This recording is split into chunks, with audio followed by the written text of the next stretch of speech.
Welcome to the Deep Dive. Our mission here, well, it's pretty simple. We take a whole stack of articles, research, personal stories, sift through it all. Cut through the noise. Exactly. And pull out the key insights you actually need. Fast. So today, we're kind of tearing up that postcard image of, the long-term stay in Southeast Asia. Everyone sees the appeal. Oh, yeah. The affordability, the amazing culture, the sense of freedom. Right. But our sources, they're telling a different story for anyone staying longer than, say, a vacation. That shiny surface. It gives way pretty quickly to some really complex, exhausting, and often hidden challenges. It really is that classic gap, isn't it, between what you expect and what you actually find. When you dig into the experiences of expats or entrepreneurs, even corporate teams, sent over for months, maybe years, the friction points are huge. So we're not just talking minor bumps, right? No. Not just mild culture shock. We're talking about systemic stress. I think we really need to focus on maybe 4 key areas where that dream kind of sours. Social isolation, the legal red tape, the surprising money hurdles, and, the growing safety concerns. Okay, let's unpack this then. So if you're sitting there thinking about a move, maybe Thailand, maybe Vietnam, or another hub, the first thing that hits you often isn't the cheap cost of living. It's the emotional cost. Yeah.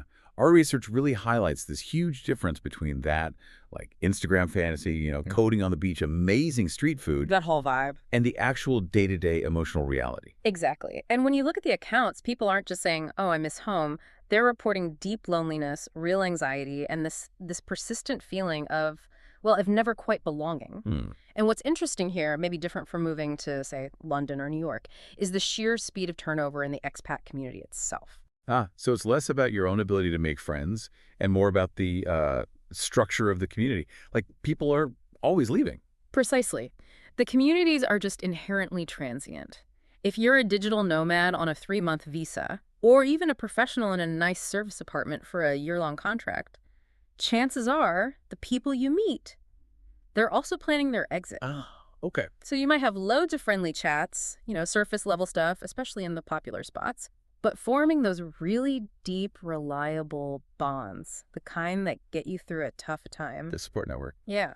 The sources suggest those are incredibly hard to build and maintain. Sounds like you're constantly saying goodbye. That must be draining.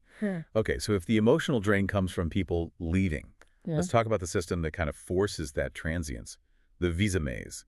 This is where it gets really tricky for anyone trying to build a stable professional life, right? Oh, absolutely. The paperwork, the legal hoops, they become this massive barrier to just feeling settled. Expats are constantly having to track visa deadlines, renew things. It's not straightforward. Not at all.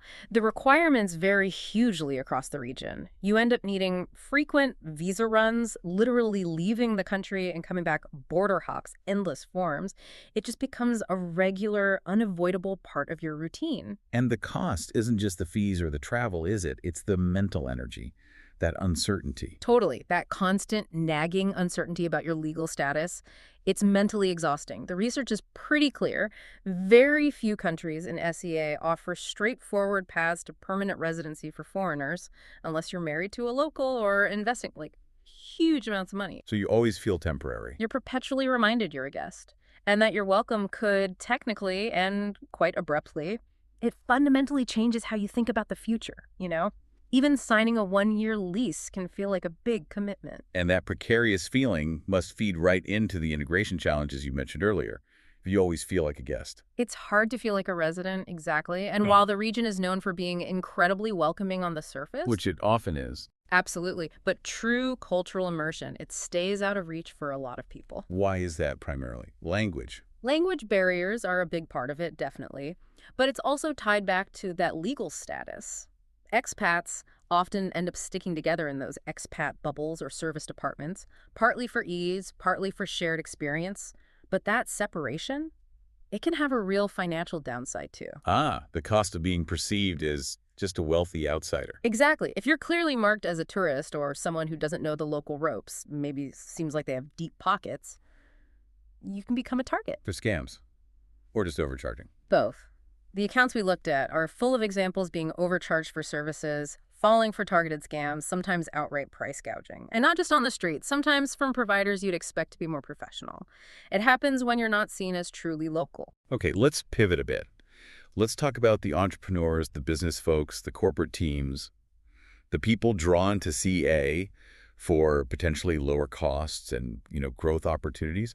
The sources suggest the reality on the ground, financially and business-wise, is quite a bit tougher than expected. Yeah, this is a major friction point, especially for professionals used to more, let's say, streamlined global systems.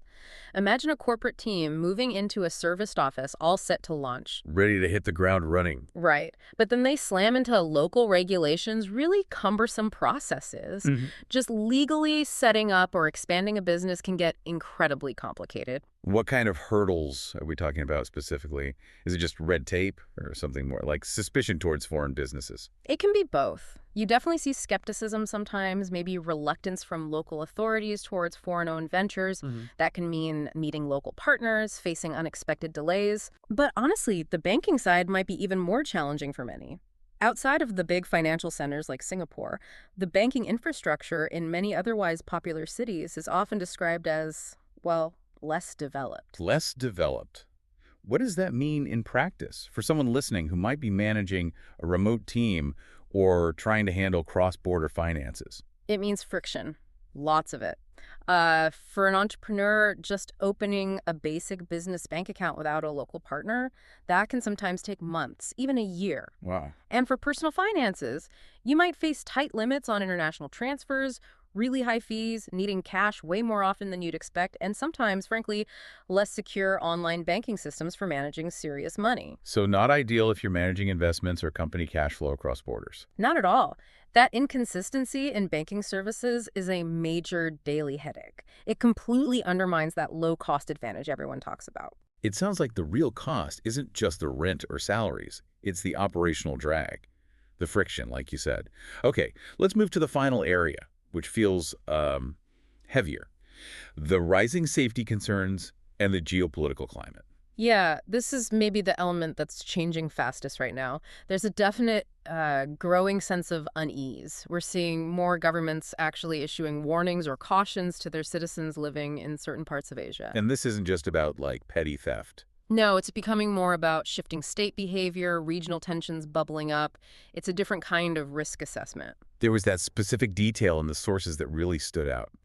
Quite chilling, actually. About Japan warning its expats in China. Yes, that's a stark example, reportedly warning them about actions that could, even accidentally, fall foul of strict anti-espionage laws. That really shows how everyday activities could suddenly become risky. Exactly, and that's what's so unsettling. Mundane things, professional tasks that would be completely normal in the West, collecting certain data, maybe taking a photo of some infrastructure for a report, even accessing specific online research. Things you wouldn't think twice about. Could suddenly be interpreted in a dangerous way, legally or politically. So the whole security landscape feels less stable, which must erode that sense of peace of mind for people just trying to live and work there. Adds to that feeling of being on edge, maybe? Definitely. It creates this kind of pervasive atmosphere of unease. You're trying to build a life, run a business, but there's this background worry about accidentally crossing some invisible line. It just reinforces that feeling of being a precarious guest, not someone truly settled. Right. It all seems connected. Absolutely. These four things, the social transience, the visa stress, the banking hassles, the geopolitical risk, they feed into each other. Instability in one area just makes the stress worse elsewhere. It's a feedback loop. Okay, let's try and pull this together. We've talked about the loneliness that comes from transient communities, the constant pressure of bureaucracy like visa runs, the surprising complexities of finance and business ops, and these emerging legal and political risks. Yet, despite all that, the sources do say many expats do find it fulfilling. They do succeed. They do, absolutely. But the key seems to be going in with your eyes wide open. The main takeaway for you, listening, has to be managing expectations. Having really informed expectations. Knowing what you're getting into. Yes. Success isn't just about finding a cheap apartment. It relies on acknowledging both the shiny surface and the hidden difficulties we've talked about. You need more than just a place to stay. You need a plan for stability, like a buffer for the visa stress, a solid way to manage your money securely, and strategies for navigating those cultural and legal bumps. So what this really boils down to is the difference between a great experience diving into a new region and a really frustrating, maybe even failed attempt often comes down to this kind of awareness beforehand. I think so. Understanding that your stability might depend less on your personal charm or adaptability and more on your resilience in facing political and bureaucratic hurdles. That's a shift in perspective. And it leads to a final thought, maybe something to chew on. Given these documented challenges with legal status in some places and these rising geopolitical tensions that can turn normal actions into risks, Hmm. how might our very definition of a successful long stay abroad change? Interesting. Could it shift, away from being just about personal happiness or business success and more towards being defined by your ability to navigate legal uncertainty and political volatility? It's a big question, I think, for anyone planning extended travel or relocation in the future. How resilient are you, really? Definitely food for thought. Well, thank you for joining us for this deep dive. We hope this conversation gives you some useful context, whether you're planning a move yourself or just trying to understand the global landscape better.